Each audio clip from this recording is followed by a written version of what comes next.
Hello my lovelies, you join me as I am driving home. And the reason you join me when I'm driving home is because I haven't filmed anything today. Sorry about that, it's been one of those days.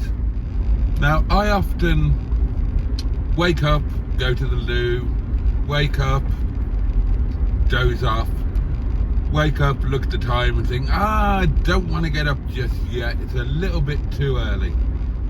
This morning was one of those where I just slept through, and I woke up, checked the time, thought, oh, I need the loo, and the time was like 10 to 11, and I thought, oh my god, doesn't often have to happen, but obviously I was particularly tired last night. It's normally a cumulative thing, you know, and so on a day like that, a day like this, everything turns out to be an awful rush.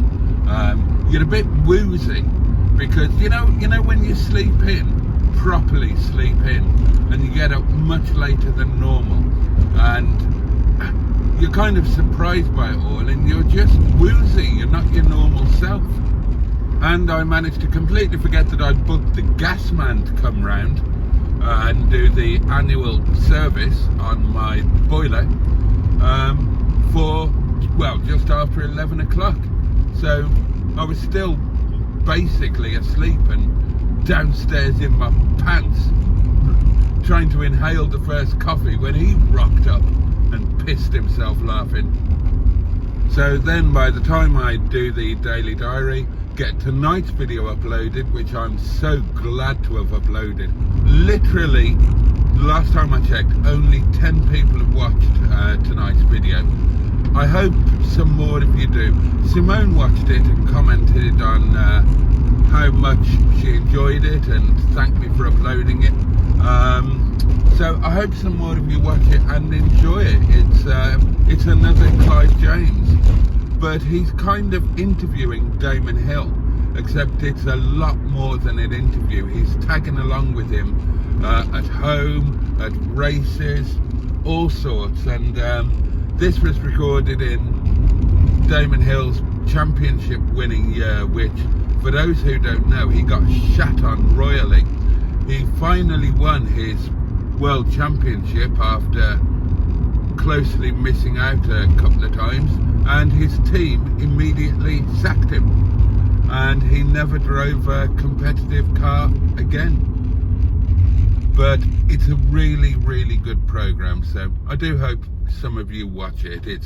It's one of those, it's another one of those I don't earn any money from, and it can just be there on the channel, and people will watch it and people will get pleasure from it. Same thing with Postcard from Paris, same thing with the Two Fat Ladies, Chance in a Million. That's what they're there for, so there we go.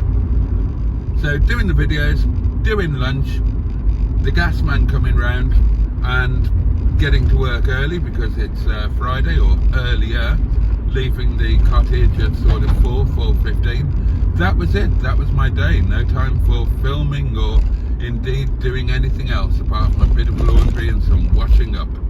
And that is why I'm talking to you now on the way home, so I've got something to shove up there tomorrow morning. Oh, that's a nice thought, isn't it? Something to shove up there tomorrow morning. So well, since I've shoved something up in the morning. Anyway, I digress. So what can I talk about that might be remotely interesting? Well, it's kind of about 2 years, and I can't believe it's 2 years. It's kind of about 2 years since I started taking this YouTube thing a little bit more seriously. So I thought I might talk about that.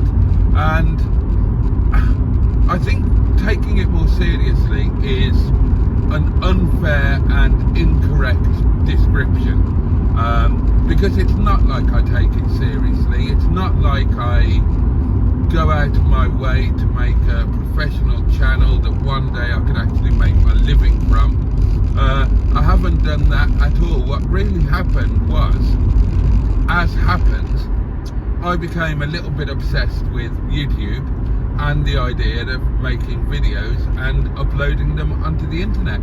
And it kind of does that to you. Some of you watching this will know because you do it yourself, but others won't. It does become a bit of an obsessive hobby, and that's why so many people do it.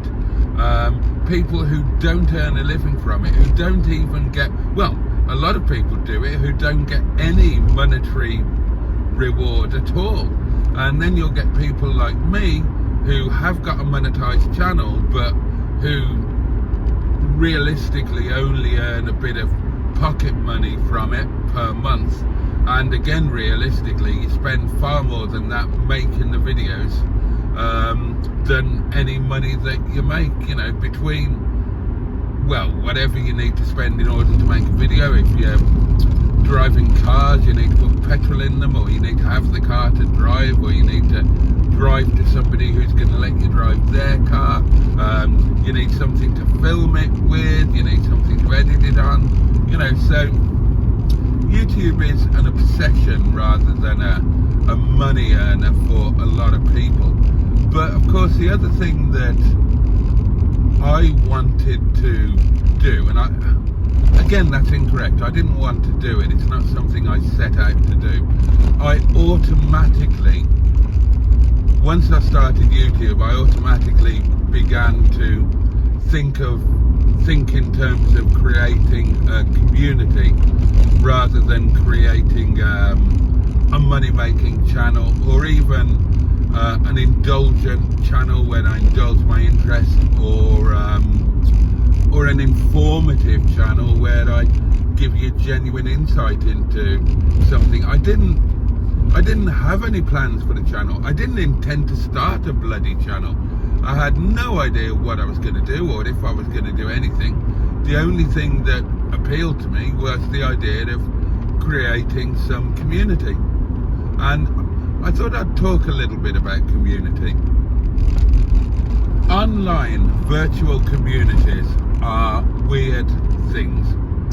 I joined Facebook in 2008, possibly earlier than some of you, certainly later than a lot of my friends. I was quite late to the Facebook or indeed social media party.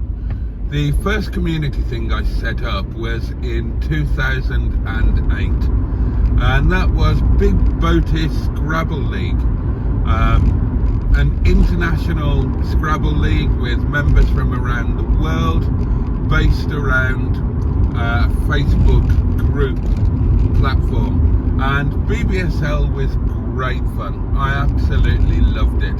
I also love playing Scrabble, and I happened to be rather good at it. At one point I held a world record. And we used to play online Scrabble via the Facebook platform, but the group that housed the Scrabble League also formed a community group, and it also became a social thing. And that was my first experience of the dynamic of an online or virtual community, and it's a little bit odd, to be honest. You get weird power trips.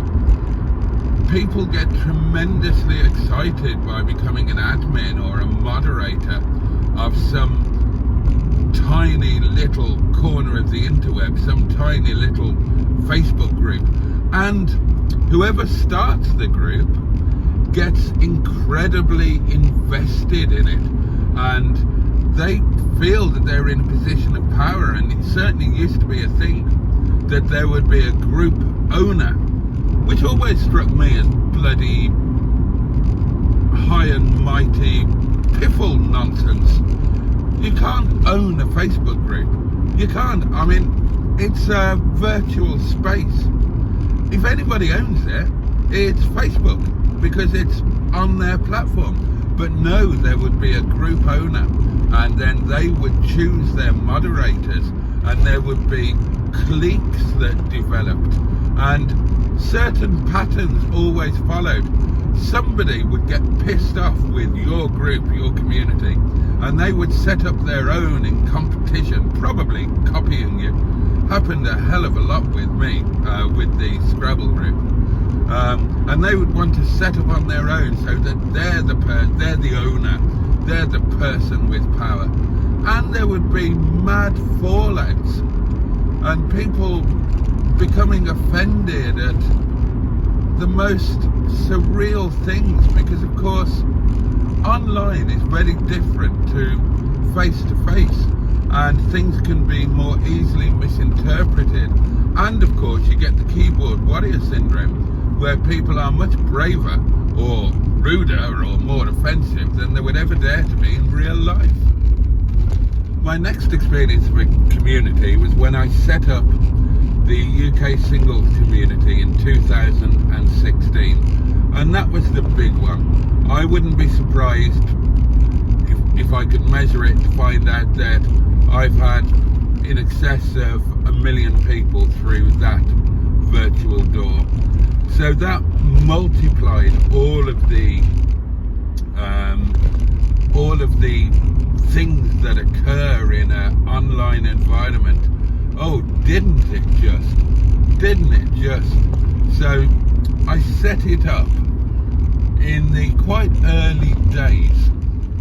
I took on an admin, Vicky, who was brilliant, helped me to grow the group, blah blah blah. Took it very seriously indeed.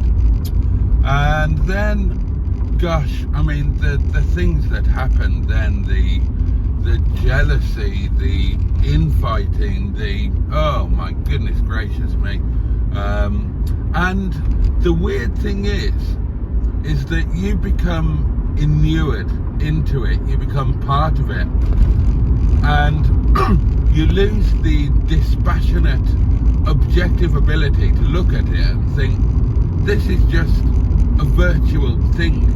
There's no point getting upset over this or annoyed by it or suddenly allowing it to become your life, and yet people do exactly that.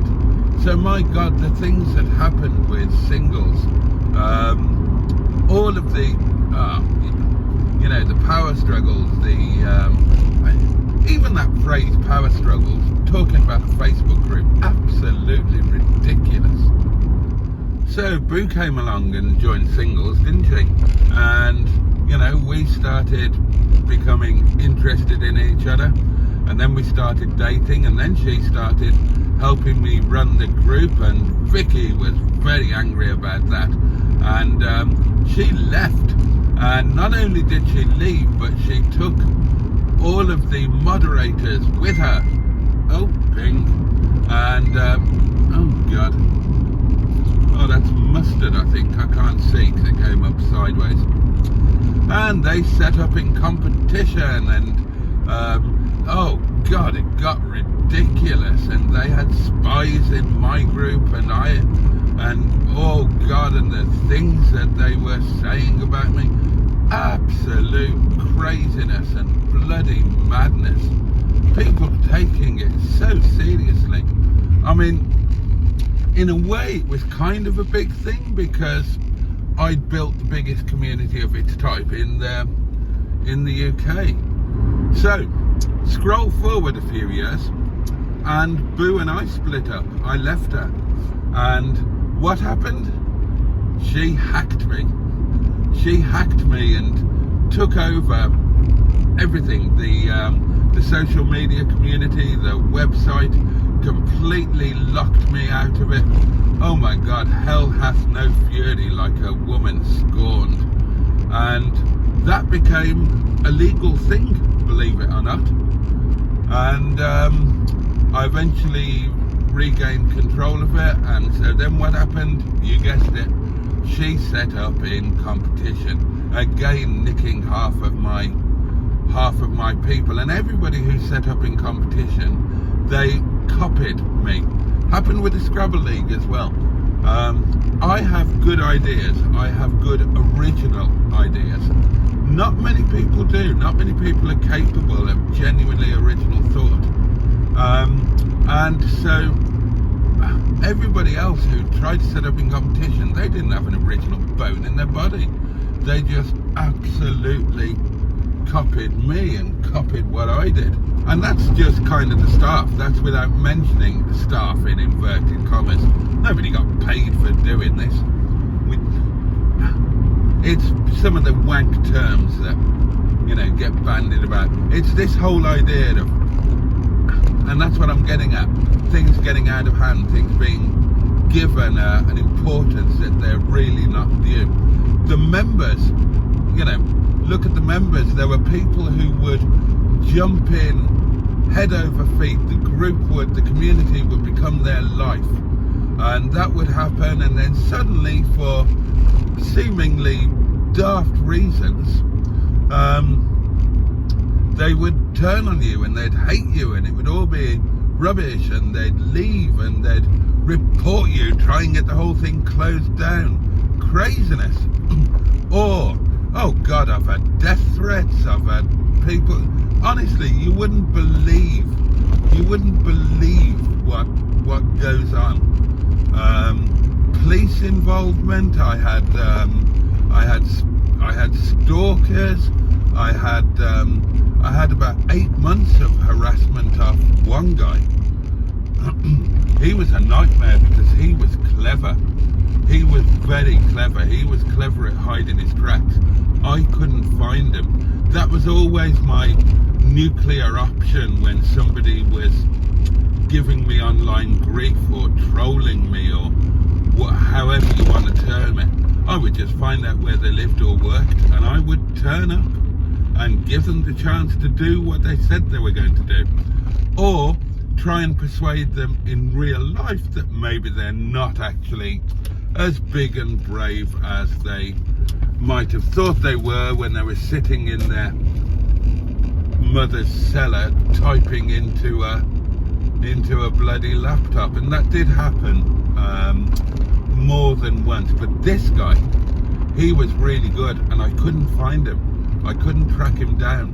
I tried everything, and he was literally making life a nightmare. I won't tell you all of the things that he did, because it might give some of you ideas. And by this time, Chinese Madam was due to come along, and at that point I had to get the police involved, because I couldn't allow that to continue when Chinese Madam was moving in with me. So yeah, that also went down a legal route. Basically he got himself a criminal record over something as bloody daft as that. And if you're wondering what I'd done to piss him off,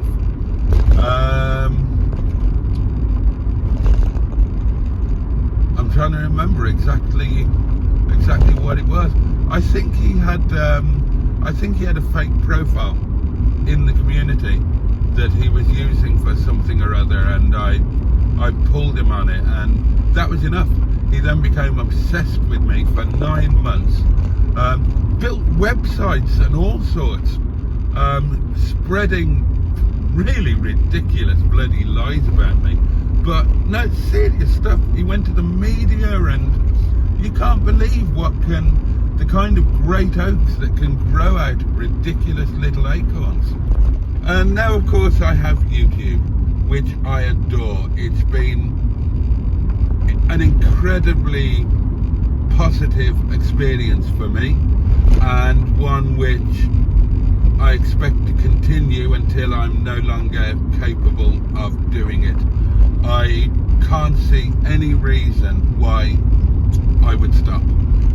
To be perfectly honest, I've got no expectations of the channel becoming huge or even providing a living or anything like that. I expect that it will toddle along as it is, probably, you know, adding a small amount of subscribers per week, per month, and you know, it will gradually grow in size. Probably it'll probably settle down and grow at about 100 subscribers a month. But I don't envisage what's happened to other people, doing some sort of breakthrough video that suddenly ends up, oh shit. suddenly earns a right load of money and enables me to go on a different path. Neither can I see myself ever doing this full time because, I have other interests. Would I love it to be a little bit more than it is now? Yeah, I would. I would love to, in an ideal world, I'd have 2 days off a week. I'd be off Monday and Tuesday, and I would head off on a 2-night road trip on a weekly basis, and I'd be earning enough money off YouTube to fund that. But do I see that happening anytime soon? No. But that doesn't mean that I don't love it and that I don't value it, and that I don't value the community, all of you guys who watch me, support me, laugh at me, laugh with me. That's the bit that means the absolute world, and it's been good for me, more than good, could even be a lifesaver. Since I started YouTube, I've not, touch wood, he said, I've not experienced a real dark patch, a black patch, a black dog patch, which, I used to do, and it hasn't happened. It's been a really invaluable tool in helping me keep on an emotional even keel. And I like to think that it might have made a tiny little bit of difference to some other people. And it's just been a joy. I adore it. I love the things that it's brought, the experiences, the people, the friendships, the very deep and meaningful friendships, the support that I've been fortunate enough to receive and have tried to give. However, even YouTube being quite a markedly different dynamic to the virtual groups, because there's the video thing, there's the live stream thing. It is a little bit different, but there have been some of the same things, and that's kind of the last thing I want to address during this little chat, is the fallouts,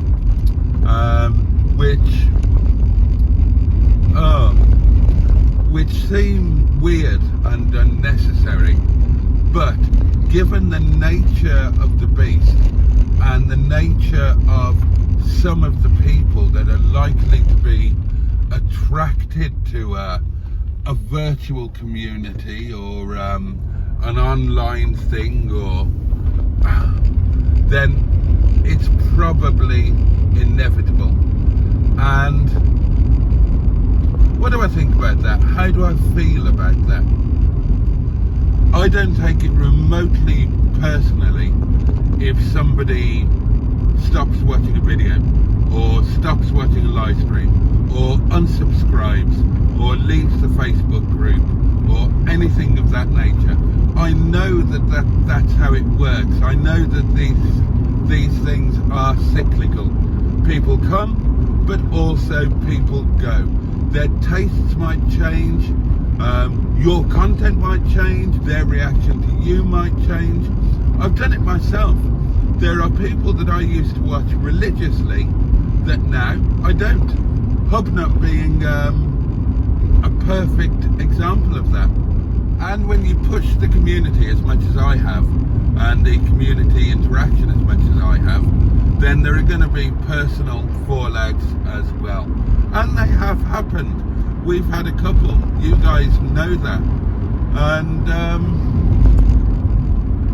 it's a shame, really. I don't give a toss what people think about me. I'm too old, I'm too long in the tooth. I've been on this spinning ball too long to worry about that kind of thing. Let them think what they want to think. If I worry about anything, it's a fear or a guilt that I'm somehow at fault for them losing something that had been important to them. Now, if it's just a case of they don't like my content anymore, or they don't like me anymore, or they don't like the community anymore, and they leave, fine, not a problem with that. If they still liked an element or elements of it, and I personally did something to upset or offend them, and they felt that they had to leave, I would hate that. I would really, really hate that. So the only thing I would say about that is that if anybody's had a spat with me or a falling out or whatever, believe me, I don't hold a grudge. I don't hold a grudge about anybody for anything.